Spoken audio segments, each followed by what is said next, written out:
ज्ञानाञ्जनशलाकया चक्षुरुन्मिलितं येन तस्मै श्रीगुरुवे नमः। श्रीचैतन्यमनोभीष्टं स्थापितं येन भूतले स्वयं रूप कदा मह्यं ददाति स्वपदान्तिकम्।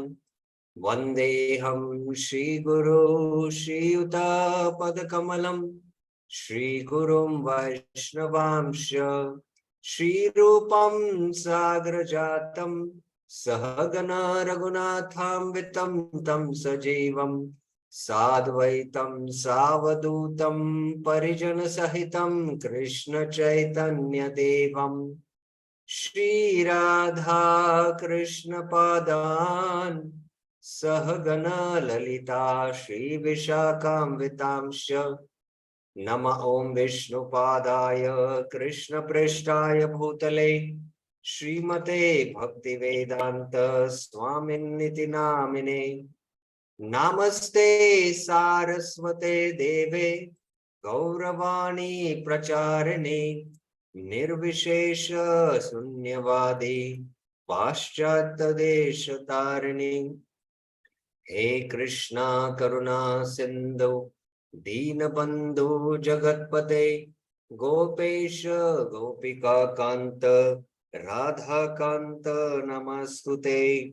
तप्त कांचन गौरांगी राधे वृंदावनेश्वरी वृषभानुसुते देवी प्रणमामि हरिप्रिये।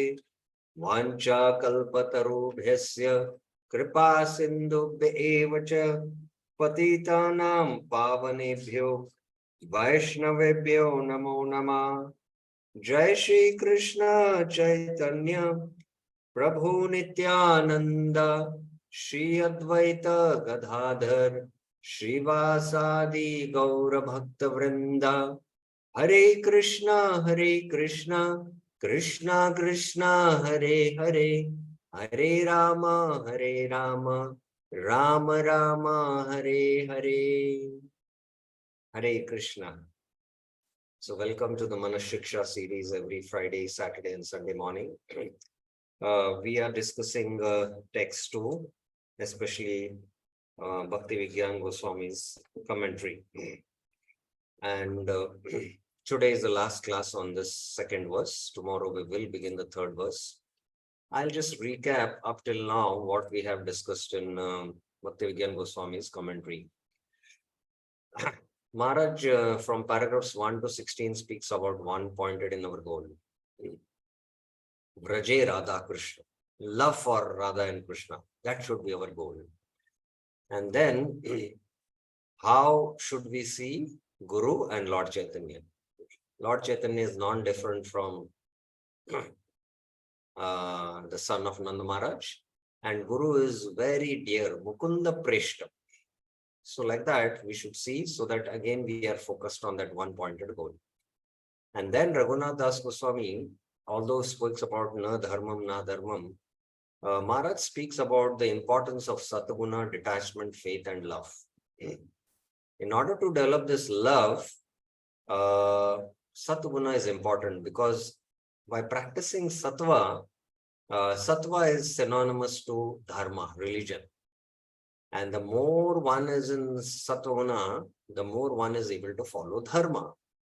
And ultimately it leads to detachment from this world. But most important is that if you don't have faith, then you cannot develop that love. People in the outside world, because of their samskars, might be born in the mode of goodness. But if they lack faith, then they cannot develop love. So these are the additional ingredients required in one sense. That has to be faith in order to develop love. So that's the connection Maharaj brings out.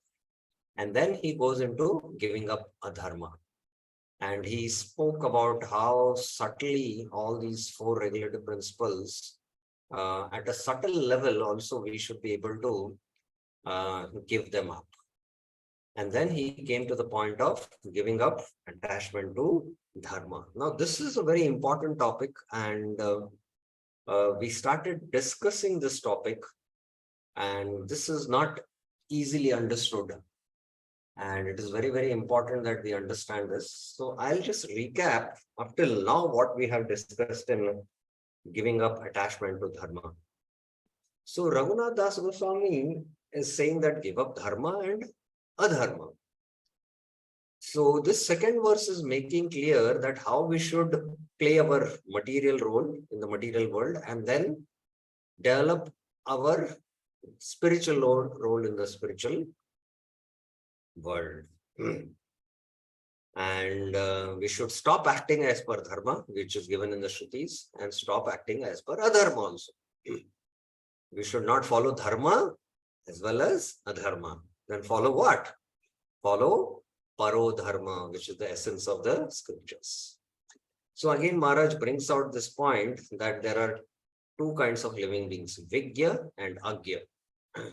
Bhaktivinoda Thakur brought out this in the form of the spiritually ignorant and the spiritually enlightened. So giving up dharma and adharma is for the Vigya, not for the Agya. They can do this. Now, who is the Agya? One who identifies with the body. So, unless one becomes self-realized or sastita pragya, till then, although now we understand the philosophy, we are not this body, we are spirit soul, but we have not come to that realization. Maybe you all have come up, but for me at least it is true. So until we come to that sthita pragya stage, where we develop the symptoms of a self-realized soul, or in the 9 stages of bhakti, the stage of nishtha, we are agya. So there are, following the instructions of dharma.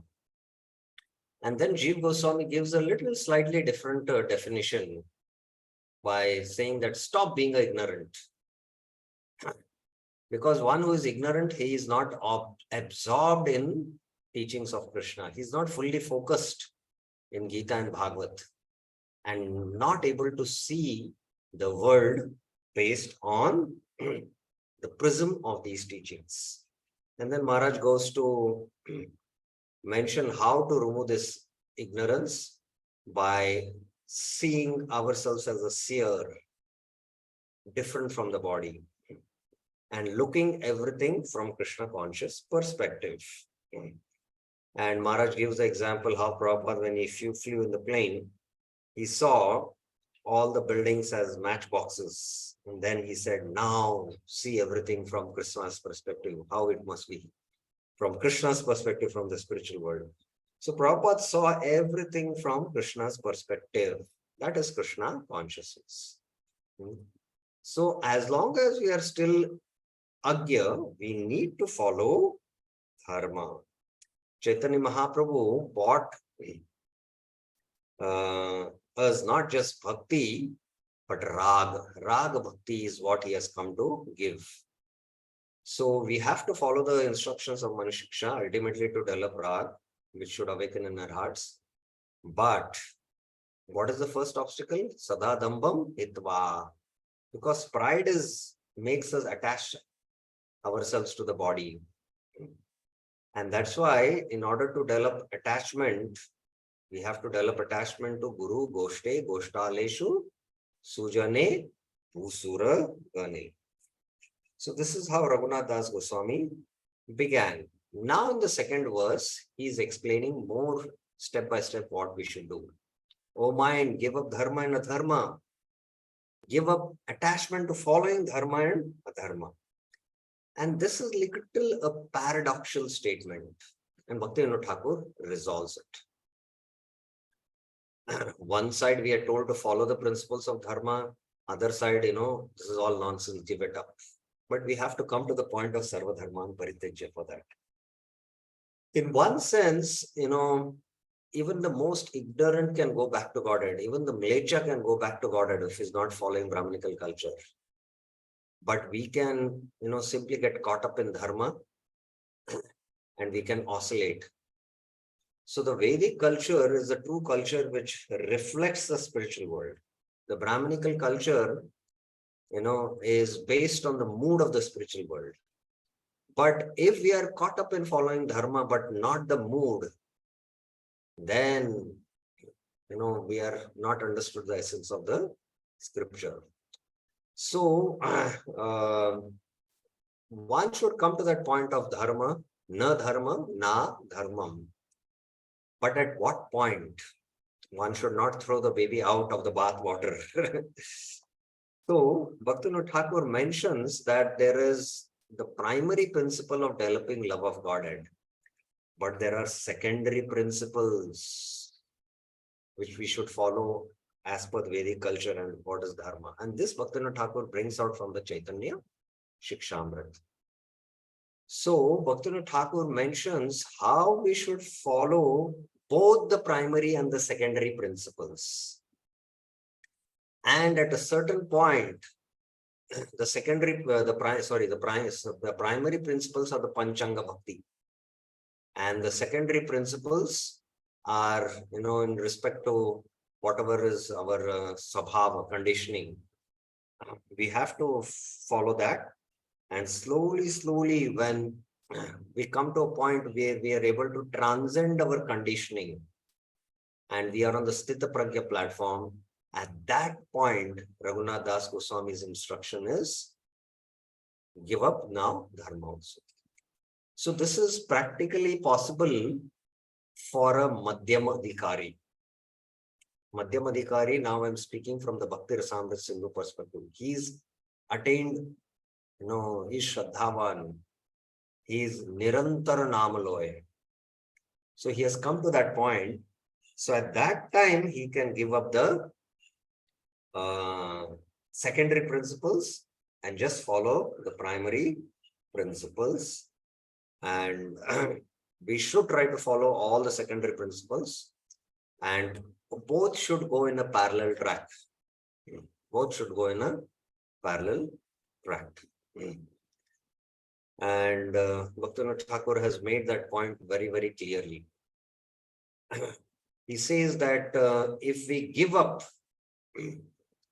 the secondary principles, that we don't have sufficient bhakti and we cannot see bhakti in others, then we should, as far as possible, follow the primary principles. We should not neglect them as these are not necessary.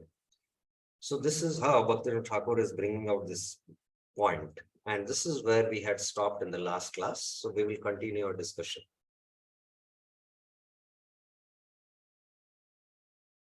Paragraph 64. The second step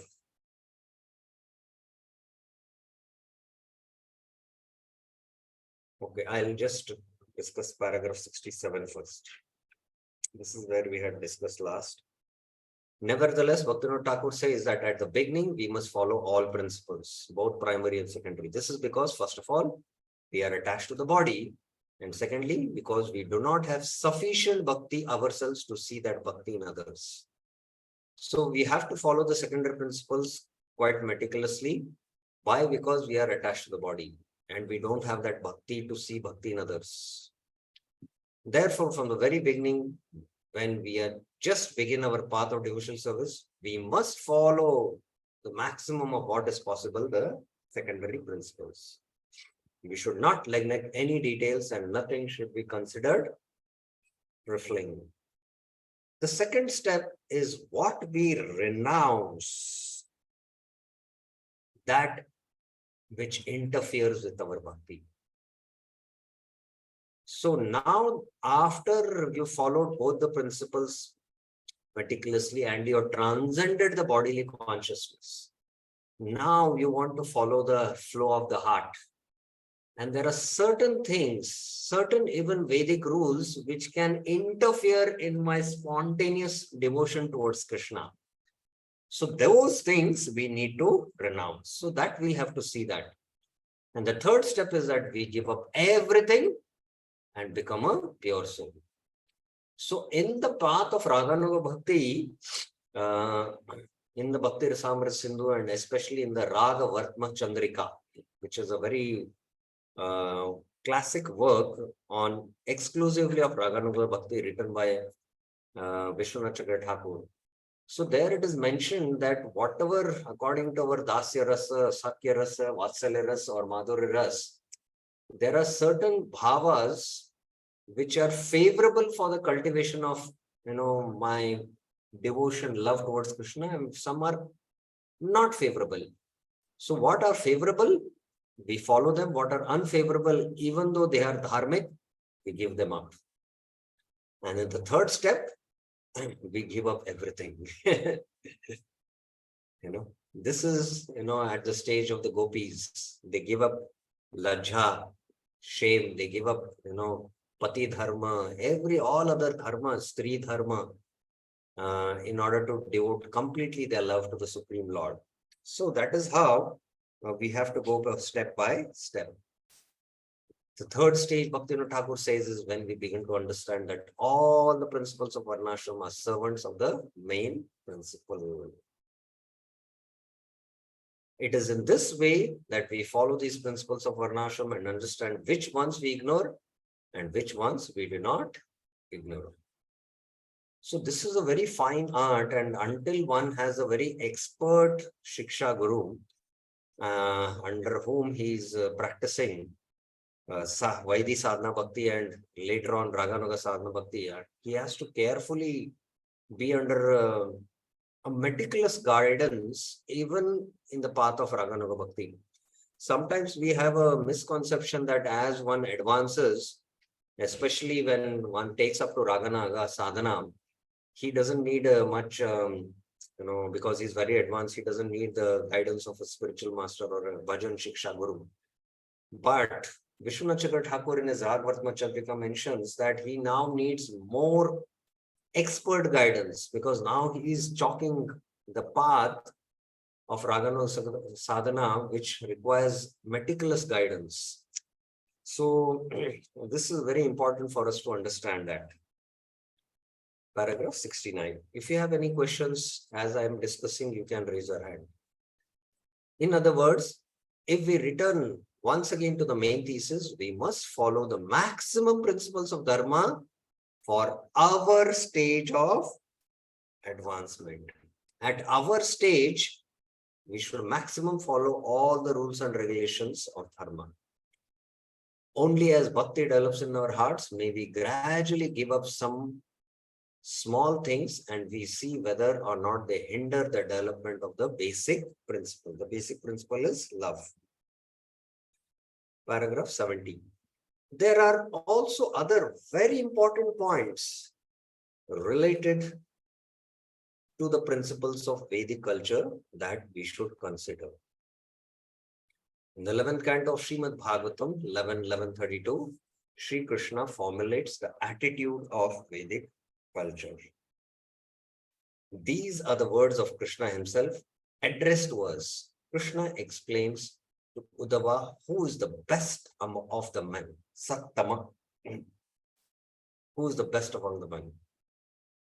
Agya evam gunan doshan maya dishtan api swakan dharman santajyaye sarvan mam bhajet satu sattama. Sattama means he is the best. Agyevam gunan doshan. He sees there are gunas, good qualities, and there are doshas, faults. So there are, in dharma, when you are in satguna, there are good qualities. You see good qualities. And in ignorance, there are some faults. So, maya dishtan api swakhan. All these, things have been given by me. Dharman santyajyaye sarvan. He gives up both these good qualities and bad qualities. But he does what? Mam bhajeta. He only worships me with love and devotion. Sir, he, you should understand, is the topmost.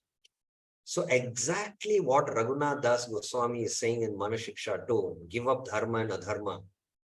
The Lord is also saying, give up dharma santajya, yes, sarvan. Sarvan means give up, the good and the bad for qualities, and Sarva dharman paritejya. Just worship me with love and devotion. So this is exactly the same instruction Krishna also giving. A person who understanding good and bad aspects of dharma, as taught by me, Maya Dishtanapi Swakan, gives up all his duties and simply worships me is the best of the men. Krishna states that the best human being is the person who perfectly knows that the Lord has given the principles of Vedic scriptures to purify the heart. So in the beginning stages, we should know this is, pious, this is sinful, this is auspicious, this is unauspicious. So I should, follow this. So following all this is required to purify our heart. But once our heart is purified, then the heart would be spontaneously attracted to develop pure love. That time one should give up this good and what is bad.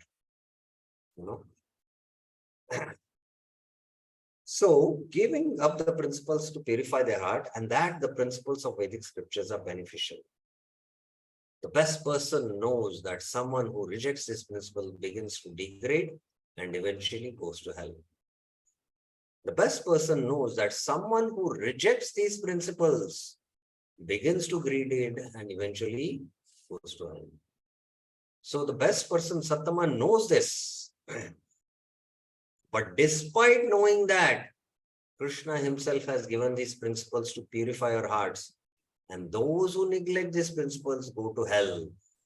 Such a person rejects these principles and starts worshipping Krishna. So this is at the highest level. I'll tell you some example to really try to understand what Maharaj is trying to say.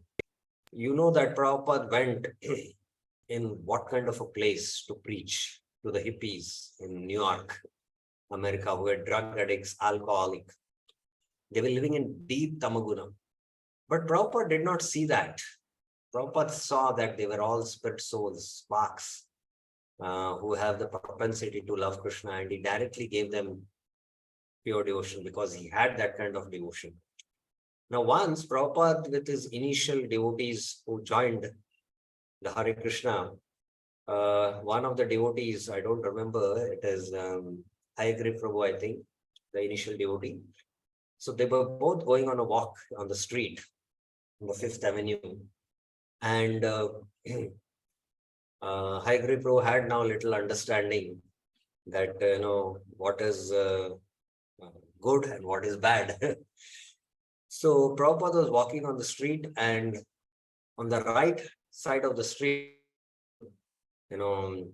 hippies who were drug addicts and alcoholics who had a hangover, and they were all lying there. And Hayagri Prabhu was trying to take Prabhupada, Prabhupada, please come on this side, walk on this side. This is a better path to walk on.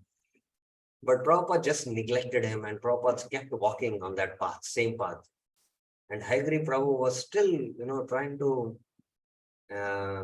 take Prabhupada on the other side, where it was a better road, to avoid the, inauspicious scene there. But Prabhupada kept walking, and Hayagri Prabhu could not understand. Why is Prabhupada doing this? Why is he going in such a dirty, filthy place where all these hippies are there? And then Prabhupada, saw one of the hippies who was just coming out of his hangover of the whole night of drugs and alcohol. It was early morning, Prabhupada had gone for a walk. And then there was a liquor bottle lying. He just got up, he took the liquor bottle and just again drank it. And Prabhupada was very, very, you can say, focusedly looking at this hippie. And Hayagri Prabhu was wondering, what is Prabhupada up to? What is he doing? Then Prabhupada just turned to Hayagri and he said, if this alcoholic, would understand that this intoxication, what he's having, as Krishna, he could see that as Krishna. And Prabhupada quoted Rasoham Apsu Kaunteya. Rasoham Apsu Kaunteya. So he could understand that, that highest rasa, which is trying to drink in the form of alka, there is a higher rasa in the form of Krishna's name. So Prabhupada was, so compassionate. If they were only intoxicated with the name of Krishna. So with that spiritual consciousness he was seeing, and Hayagriva Prabhu could not understand that. So these principles are there of what is auspicious and inauspicious to purify our heart. And in the beginning stages, we should follow, because we are conditioned, and something which is inauspicious or tamasic can affect us. But one who is on the transcendental consciousness, he is beyond all this. It will not affect him. And he is simply absorbed in, bhajan of Krishna. So that is the point Krishna is saying. He is the best. What Krishna defines in this is exemplified by the gopis. So the gopis are the highest example of this. We can reflect on their rejection of all principles, even those that are not rejected in a decent society. They rejected not just some detailed dharmic principles, but they in fact abandoned their husbands and their children. They abandoned everything they could and ran away to Krishna. In the dark, at night, they ran to the forest, to a stranger, to some cowherd boy who started playing his flute. The gopis gave up everything. However, in the above verse, Krishna makes an extremely important statement that the best of humanity is not the person who rejects the value of dharma. Sasu Sattama. At the outset, Krishna says that the first persons are they who know what it is Krishna, who has given the numerous principles of Vedic scriptures. That these principles purify our hearts. And if we violate these principles, we become degraded. Despite this, the person gives up everything and sees these principles as an impediment in serving Krishna. So to come to this point, despite this, requires purity of heart.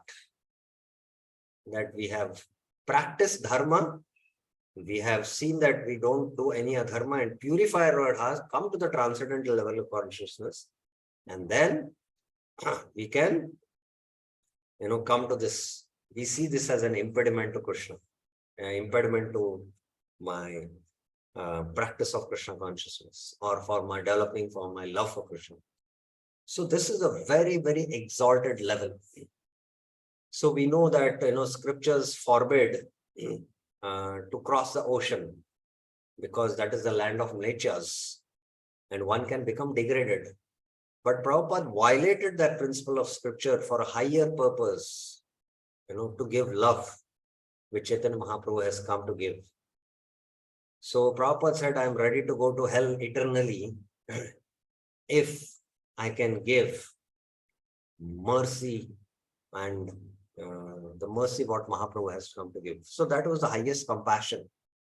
So that is why we should know at what point we should give up dharma and adharma in order to do the highest dharma, that is to develop pure love for Krishna. Now Maharaj gives an example of this. For example, when Krishna had a headache, at his request, Narad Muni started asking different people, please give Krishna the dust of your feet. Because Krishna said, only the dust of the feet of my devotees can cure my headache. Because only the dust of your lotus feet can save him. What did they say? We can't do that. We will go to hell. This is a violation of dharma. However, when Narad Muni found the gopis, they said, here, take the dust from our feet immediately. In fact, they gave buckets of dust. Narad asked, aren't you afraid that you'll go to hell? Who cares about hell? The main thing is that Krishna will stop having a headache. So this was their exalted level of consciousness. Therefore, we should know that all the principles of dharma, knowing that They are meant to purify the heart. We can have such knowledge only in practice, not theoretically. Understanding that these principles purify our heart and nevertheless still give them up at the right time. Now, this is very important. We should give them up at the right time. In other words, first we have to understand that following Vedic culture is good because it purifies our heart. The first aphorism of the Karma Mimamsa Sutra by Jamini Rishi is Atato Dharma Jigyasa. Now, what is the first aphorism of the Vedanta Sutra? Anyone knows? What is the first aphorism of Vedanta Sutra?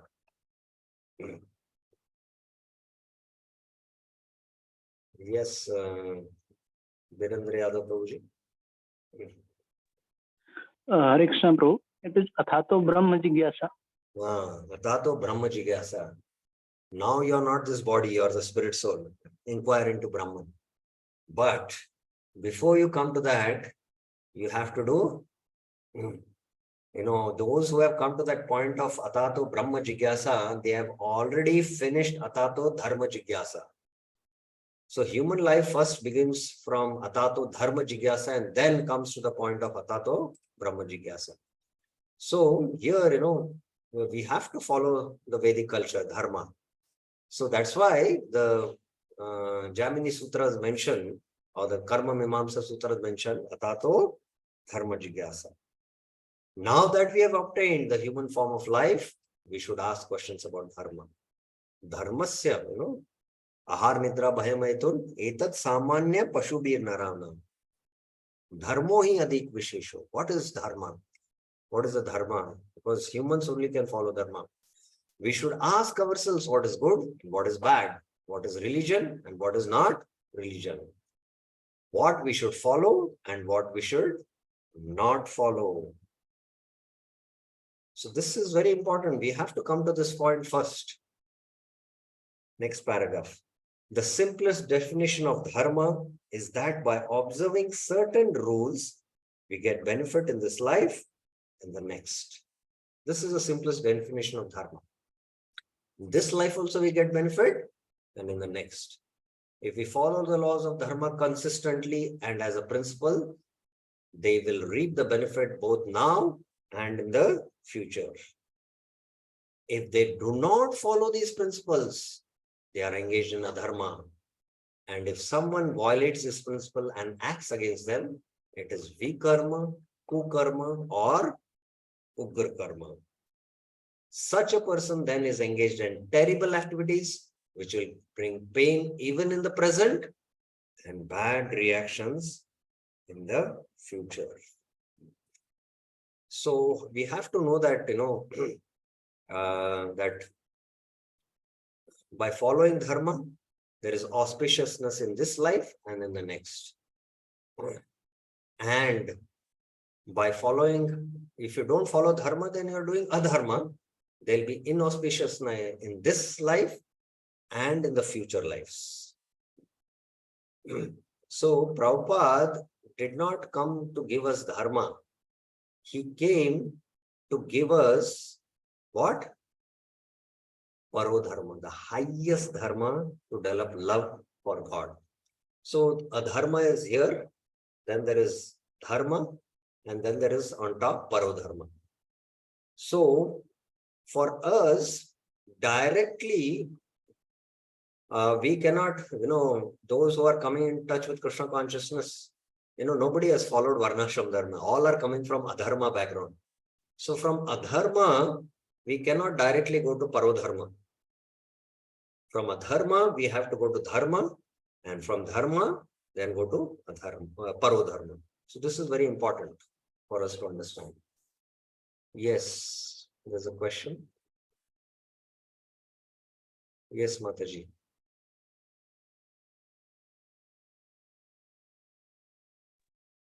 Hare Krishna Prabhuji, can you hear me? Is it audible? Very clear. Prabhuji, I just want to know what is the precise difference between adharma and vikarma and kukarma? Because if a person is not following dharma and he's into adharma, then naturally, I mean, I feel that it will be vikarma or kukarma or ugrakarma. Okay, it's very simple. If somebody is doing actions, karma, based on his swabhava, nature, and his nature, he has understood his nature and his swadharma.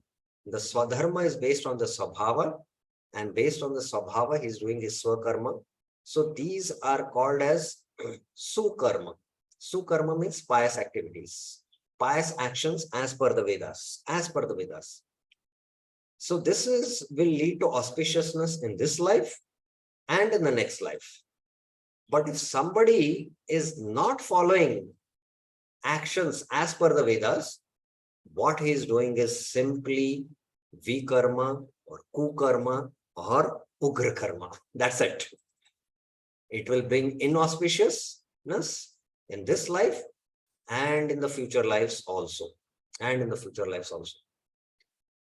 So we can imagine all over the world, nobody is following dharma.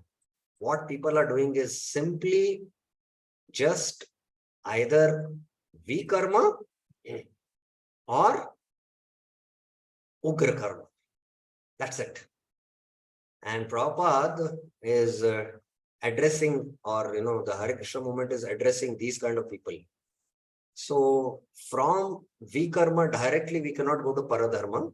We have to parallelly follow dharma, and then when following dharma, we purify our heart along with our practices. Then we follow only parodharma. So that is the point being made. I hope it is clear, Mataji.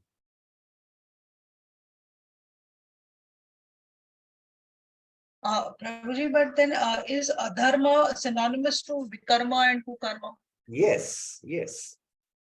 Okay. Any action you're doing which is not as per your karma and your swadharma, because there is swabhava, swakarma, swadharma. Your karma has to be according to the Vedic injunctions. If you're not doing your actions according to Vedic injunction, then it is sinful only. That's it. It's sinful. So that's the point. So what I was speaking, I'm just showing you a slide here. There are different types of dharma. Savai Pumsan Paro Dharma verse. There is adharma, path of sense enjoyment without following dharma, religion, which will lead to hell. And then there is aparadharma. Aparadharma is, there is pravritti marg, nivritti marg. The pravritti marg is dharma, artha, kama, moksha, the path of sense enjoyment. And the nivritti marg, there is moksha. And then there is a paradharma, which is sadhana bhakti, which will lead to prema bhakti. So we all come from here, but from here you cannot directly go here. We take up to sadhana bhakti, but that is not shuddha sadhana bhakti, because sadhana bhakti means 24 hours we are engaged in executing the limbs of sadhana bhakti, but we have our conditioned nature. So the conditioned nature, we make it favorable so that we can ultimately practice only paradharma. So we should follow these dharmic principles given in the Vedas, which is Varnashram, so that we can purify our hearts. And when our hearts are purified, and then there is spontaneous attraction towards only the Lord. So even the Varnashram principles that time can become obstacles. So that time we can give up this dharma and adharma and only practice the highest dharma to develop pure love for Krishna. So that is the point Maharaj is making.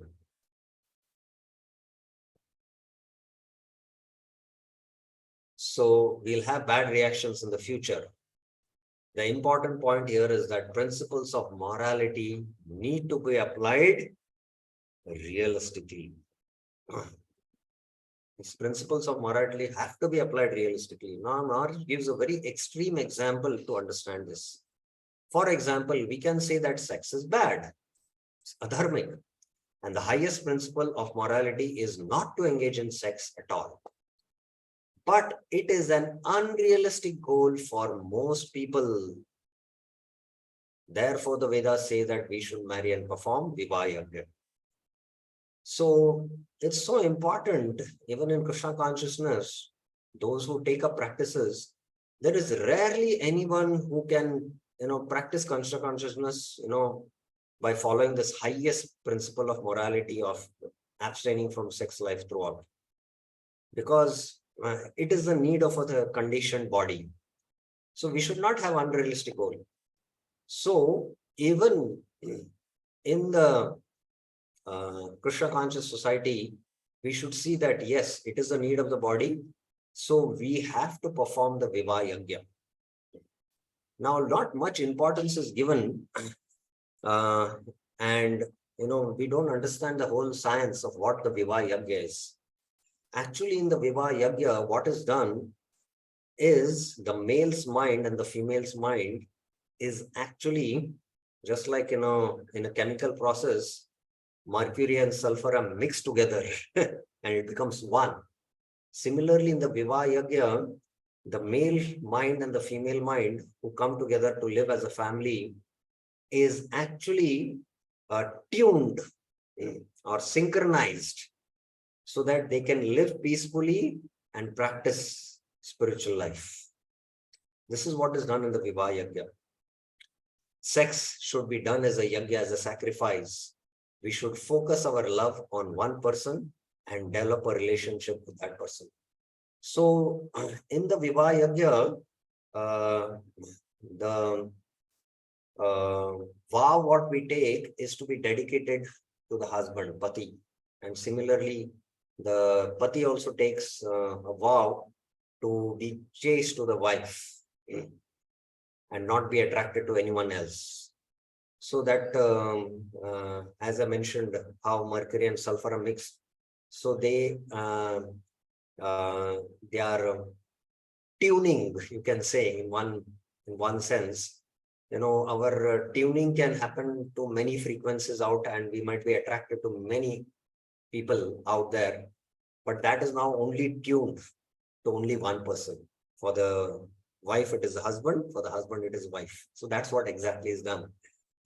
In the 11th canto of the Srimad Bhagavatam, in the 3rd chapter, Krishna says that if a person has not curbed his senses and have also given up the principles of the Vedas, they will inevitably fall down from spiritual life. So all these subtleties are brought out in the Bhagavad Gita. If by our inner state of bhakti, we have not developed our love to such an extent that we cannot renounce everything, but we still try to live according to the principles of renunciation, the result is very unfortunate. Now, this specifically refers to sometimes the brahmacharis. The brahmacharis, if they have not developed a deep detachment from the attraction of this world, by developing their deep relationship with Krishna, and that can only happen in bhava bhakti. Bhava, only the rasa is revealed, and we start reciprocating with Krishna in rasa. And up till then, if he has not developed, at least Shastriya rasa, then he is not able to give up the rasa of this material world in the form of the highest rasa as sex. At the same time, he is trying to live a renounced life. So he is neither has rasa developed for Krishna in the form of spiritual rasa, nor he is able to give up material rasa. So he is not able to become detached from this world. Then he is in a very precarious situation. He is in a very unfortunate situation. So that inner rasa is very rare to develop, especially to come to the stage of bhava. And that is why those who are brahmacharis, those who are in the renounced order, if they have not developed the higher taste in Shastra,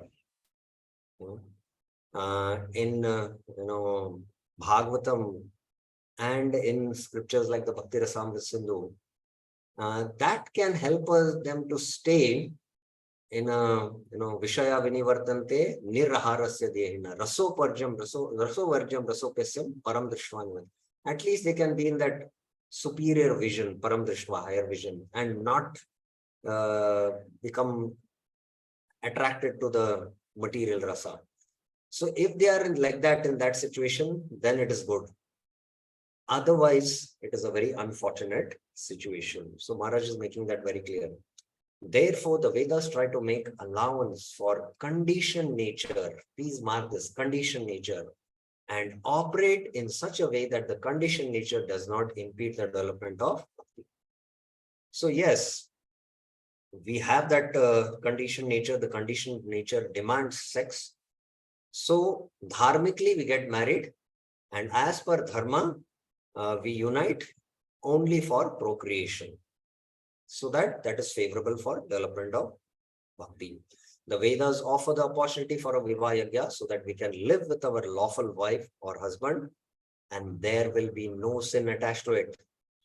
The result is actual moral principles. So by this Vivaha Yajna, we are actually following morality. This is the glory of Vedic principles. They try to give us an opportunity to actually progress and simultaneously cleanse our hearts. Krishna says, if you want to be rich, if you want to be happy, if you want to have a nice family, then follow the principles of dharma. Along with this candy, Krishna also gives a medicine inside the sweets. So this is what the whole Varnashram dharma is. A person swallows the candy and thinks, how sweet. Eventually, when they reach the center, the very essence, then they suddenly realize that they did not need the other part that they have been sucking. So they can give up that outer part and then go to the essence. Despite this greatness of Vedic dharma, Raghunath Das Goswami says, Na dharmam, na dharmam shrutigana niruktam viluparam. Give up all dharma. So this is the glory of Vedic culture. But despite this, one should give up. At the end, attachment even to dharma is unfavorable for three very important reasons. So Maharaj is now going to give those three important reasons why, giving up dharma is also important. The first reason. First, when we are attached to dharma, we start to naturally depend on it. We try to depend on it. In other words, when attached to dharma, to the law in our lives, we tend to put dharma above God. We try to put dharma above God. We can see this flaw in the classical religions such as Judaism or Islam. A Jewish rabbi once said that the best religion is Judaism because to be an exemplary Jew, one does not even need to believe in God. All Jews need to do is simply follow all the Jewish principles and rules. Faith in God is not required. So this is what happens. You put dharma above God. This is one flaw which can happen. If a person becomes used to this, they become what Jesus Christ called them, a legalist, a Pharisee, a scribe. When the law displaces God from the heart, the law only displaces God from the heart. Instead of depending on God, such a person starts to depend on the law and becomes a vermin. That is why we speak disdainfully of karmis. But remember that karmi does not mean the general populace in the material world who are not karmis. The general populace in the world are not karmis. Sometimes the devotees also say, oh, these karmis, they are engaged in sense gratification. No, karmi is one who is following varnashram. And there are materialistic karmis and there are religious karmis. Religious karmis they do karma as per dharma given in the varnashram. And they are engaged in purifying their hearts. And it is auspicious and in this life and next life. Whereas the materialist karmis, they are not following dharma. And what they are doing is all vikarma.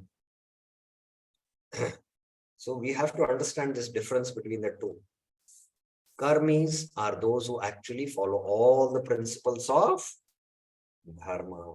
I hope you got the clear understanding between materialist karmis and religious karmis or spiritual karmis. Sometimes we may speak derisively of Grahamedis, but Grahamedi literally means a person who perfectly follows all the principles of Dharma. So Grahamedi means, there are 5 kinds of sins which happen in the house while, cleaning the floor, while setting the fire for cooking, while breathing, so many things. There are the Panch Maha, Papa which happen, the 5 kinds of sins. And the Grahamedis are one who follow the Panch Maha Yajna. They do these 5 different types of yagyas at home. So they are actually following Dharma. They perform sacrifices every day, pour ghee into the fire, chant mantras and so on. It's because they are doing this Panch Maha Yajnas, because they know that there are 5 kinds of sins which we every day commit at home. A Grahimedi is a high term for a person who follows all principles, but who nevertheless has forgotten the most important thing, that these principles are meant for. What these principles are meant for, he has forgotten that, being absorbed in following Dharma. Now, the second reason why attachment to the Dharma prevents us from attaining the supreme goal is a natural consequence stemming from the fact that as we become attached to the adherence of Dharma, simultaneously we become attached to the pleasures that come from Dharma. Because from Dharma, what comes? Anyone can say? By following Dharma, what comes? Anyone? It's very simple, but I would like to hear. Following Dharma, what comes? One hand has been raised. 2, 3. Ras Parani Mataji.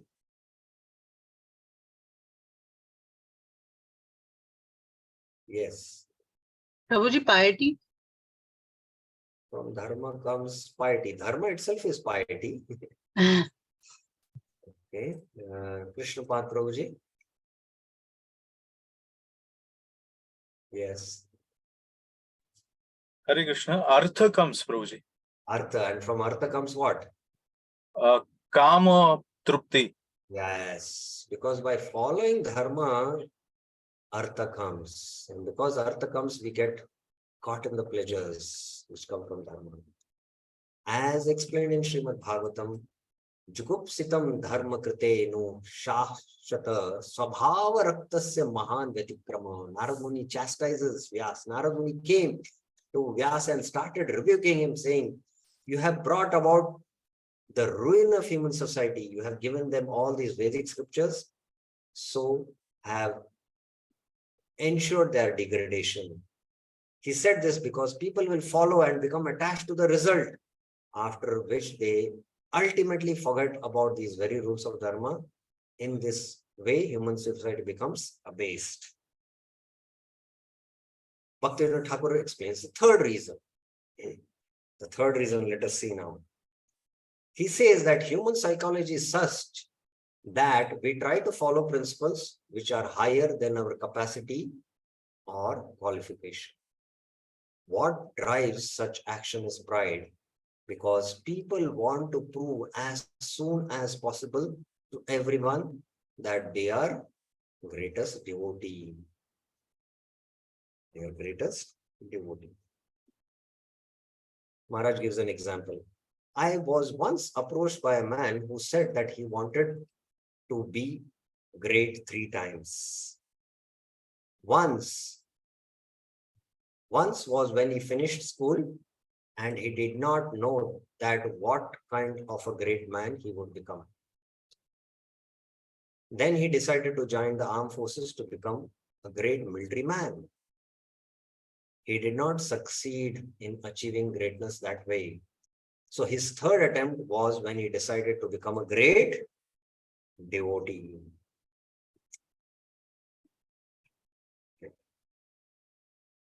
Therefore, Bhaktivinoda Thakur says that first we must achieve stability in initially following some principles, such as chanting the Mahamantra, before going any further. For instance, I may have started chanting 6 rounds, but I should not immediately try to chant 16 rounds if it is difficult for me. First, I must become very stable in chanting 6 rounds. Then further on, I must become stable in chanting 8 rounds. Bhaktivinoda Thakur says that in order to move successfully from one stage to stage, one must first be firmly established on the current platform and not jump over 3 or more stages. So there are 3 reasons Bhaktivinoda Thakur is mentioning why we should give up dharma. At the end, we should give up our attachments to dharma. We discussed those 3 reasons. First is, we put dharma above God. The second reason was that dharma ultimately brings artha and kama, and we can get diverted. And the third was that the human psychology is, we try to follow something higher than our capacity. And there is a saying, pride comes before a fall. So we try to climb up higher, but when we don't have the adhikar to climb up higher, from there we fall down. So Maharaj has given an example to understand this, how this subtle psychology is there. In the school, I wanted to, become a big businessman or first in the school. I wanted to be the greatest man. When I joined military, I wanted to become the greatest military. And when I joined the Hare Krishna, I want to become the greatest devotee. So we try to jump to these higher principles. And this subtle thing is there in us. We don't know that. And frankly, in our Sri Harinam Chintamani seminars, we discussed many devotees, chant 16 rounds, and from 16, they, after maybe 10-15 years also, they want to jump to 64. And Bhaktivinoda Thakur in Harinam Chintamani doesn't recommend this. He says one has to chant 16 attentive rounds. And when one has developed chanting 16 attentive rounds, then he has to go to 4 more rounds. Carefully evaluate and introspect over a period of time. Then go to 24. Like that, he has to come to 64. Similarly, one who is on the stage of Bhajan Kriya, he has to meticulously follow that stage on that current platform.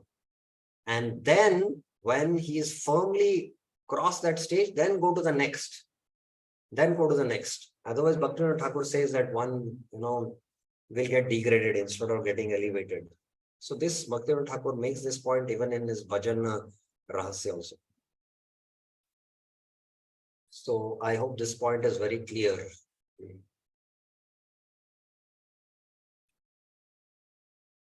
So we must achieve stability on a certain stage before we raise the bar too high. Another problem is that when we achieve stability at this level, we can become attached only to this level. We may think we don't need to have advanced further. So this is also another problem we have. This attachment or pride to following the standard of a particular stage we have achieved becomes manifest in our attitude towards others. We displease those below us, and more importantly, we displease those who are higher than ourselves. We develop attachment to our particular level and say, my level is the best. Those who are below me do terrible things. So somebody who is at a level of Madhyam Adhikari, he can, see the Kanishtas, oh, these Kanishtas are ignorant of Shastra.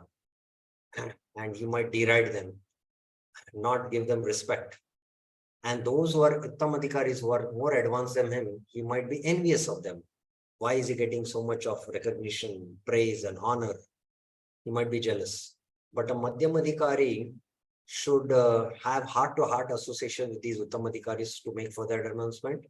And those who are Kanishta, he should show compassion by preaching and try to get them up. So the tendency is, to be situated there and, be in our comfort zone. So this subtle tendency is there. Bhaktivinoda Thakur says, one second. Bhaktivinoda Thakur says that we can see this tendency at all different levels of development of human consciousness. It is there at odd stages, so we have to be very careful. Consider the attitude of those living uncivilized lives to those who live by specific rules and principles. They often think they are wasting their precious human life. Human life is so rarely achievable, and we can enjoy anything that no one else can enjoy. Yet they spend their lives by following rules. So this is how they will think. And people who follow certain rules have a contemptuous attitude towards those who believe in God. Those who just believe in God hold those who are very devoted to God in disdain.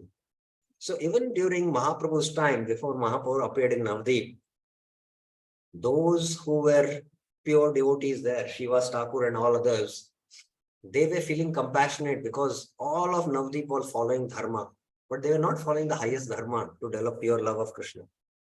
And these dharmic brahmanas were telling, oh, these, what always they are saying Hare Krishna, Hare Krishna. So they were holding contempt against this. But the devotees were genuinely feeling compassionate because they were not following the highest dharma. So this tendency is there in the conditioned soul. They say these bhaktas do not understand anything. These bhaktas who follow the principles of Vaidhi Bhakti think of the Raganuga bhaktas as mere sentimentalists. Therefore, we must equally take care of our own hearts and neither hurry too much or linger too long at each stage. At each stage, neither we should linger too much or neither too hurry. When we reach a certain level, we must go higher. And that is why the Shastras describe going to the whole way up. Sometimes we may wonder whether we need to hear descriptions of prema, but we need to know what the supreme goal is. Now, this Manah Shiksha discussion, sometimes devotees feel whether we should hear or no. But if you don't hear, if we don't know what is Raga Bhakti, which the Vajrayasi is practiced, then how will we be attracted to it? How will we know that the highest obstacle is pride, which is sitting, which is obstacle for us to develop attachment to Guru Goshte? We will not know that. Occasionally, the description of prema may even frighten us.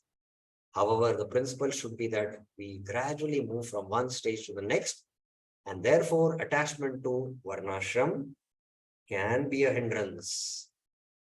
So Raghunath Das Goswami says here, na dharmam, shruti gana niruktam kilukaram. Do not get attached to either dharma or dharma.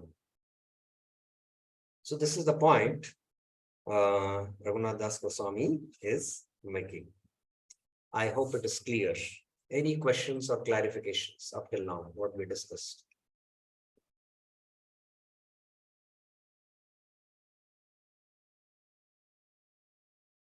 Okay, so we have finished discussing text 2.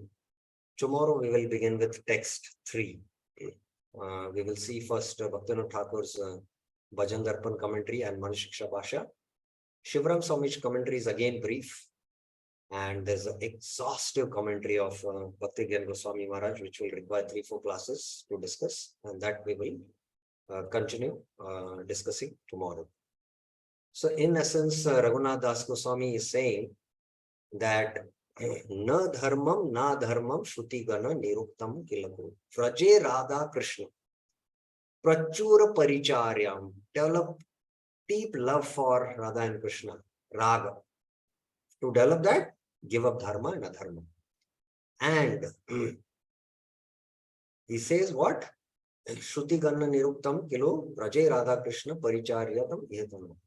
And then we have to develop exclusive love for Krishna, Radha and Krishna. What about Chaitanya Mahaprabhu? Chaitanya Mahaprabhu is not different from Radha and Krishna. Guru is a confidential servitor of Srimati Radharani. That's how we should see even Guru and Gauranga and be one-pointed in that goal.